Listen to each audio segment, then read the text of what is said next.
Content marketing is really big business now. In fact, the vast majority of companies, both B2B and B2C, are engaging in content marketing in one form or another. But the big challenge is just how time intensive it can be. So it's so important to be thinking about ways that we can just be that little bit more efficient.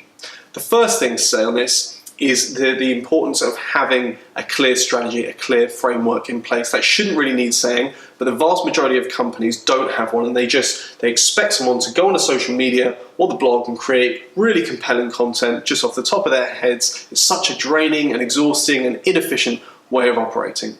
The second thing is to ensure that rather than creating huge amounts of generic content that achieve very little, create small amounts of outstanding content that you can then put some serious media budget behind. And this takes me on to my next point, and this is crazy, but the vast majority of companies, they will happily spend effectively hundreds of pounds of man hours creating a piece of content, but then not put £5 or £10 behind promoting it. And consequently, rather than being seen by thousands of people, it's seen by half a dozen people. Well, how does that make any sense? But yet typically that's the prevailing attitude within content.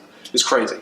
The next thing is to ensure that where possible, your content is what we call evergreen in nature. In other words, it won't go out of date. Of course, you'll have some topical content, but where you have evergreen content and you can house it within the website, it has what we call a compound impact on traffic. Which means that every day it's bringing in, even if it's just a handful of visitors, but that piece of content is forever bringing in more and more traffic. So the website is really building as a content asset.